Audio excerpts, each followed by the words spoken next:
বিশ্বকাপ শুরুর আগে সবাই যখন সম্ভাব্য চ্যাম্পিয়নের নাম বাছাই করতে ব্যস্ত, তখন লিওনেল মেসি জানিয়ে দিলেন এবারকার আসরের হট ফেভারিট কারা।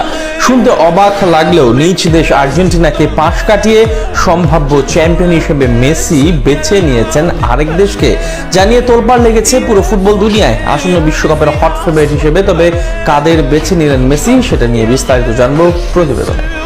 বিশ্বকাপের মঞ্চে বাকি আর মাত্র সপ্তাহখানেক, তবে এরই মাঝে আলোচনা চলছে 48 দলের এই লড়াই শেষে শিরোপা জিতবে কারা তা নিয়ে। অনেকেই ফেভারিট ভাবছেন কিলিয়ান এমবাপ্পের ফ্রান্সকে, অনেকে আবার এগিয়ে রাখছেন লামিনে ইয়ামালের স্পেনকে, কেউ আবার স্বপ্ন দেখছেন রোনালদোর হাতে শিরোপা দেখার। তবে সর্বকালের সেরা ফুটবলার লিওনেল মেসির পছন্দ অবশ্য ভিন্ন দেশ। এলেভেনের চোখে এবারের বিশ্বকাপের হট ফেভারিট লাতিন আমেরিকার এক দল, না নিজ দল আর্জেন্টিনাকে নয়, বরং চিরপ্রতিদ্বন্দ্বী ব্রাজিলকেই আসন্ন বিশ্বকাপের সবচেয়ে বড় দাবিদার হিসেবে দেখছেন বিশ্ব ফুটবলের এই মহা তারকা। ফুটবল বিশ্বকাপের ইতিহাসে সবচেয়ে সফল দল ব্রাজিল।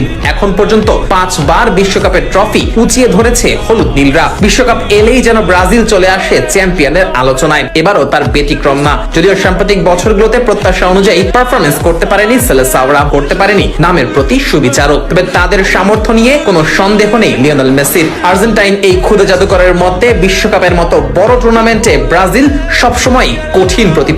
আঞ্চলতির এই স্কোয়াডে এমন অসংখ্য প্রতিভাবান ফুটবলার রয়েছেন যারা এক মুহূর্তেই ম্যাচের চিত্র বদলে দিতে পারেন। ব্রাজিল দলের এই খেলোয়াড় ভান্ডারের প্রশংসাটাই মেসি করেছেন সবচেয়ে বেশি। মেসি বিশ্বাস করেন ফার্স্ট 11-এর বাইরেও ব্রাজিলের বেঞ্চে সমমানের আরো অনেক ফুটবলার রয়েছেন, আর এই স্কোয়াড ডেপটি বড় আসরে দলটিকে অন্যদের চেয়ে এগিয়ে রাখছে।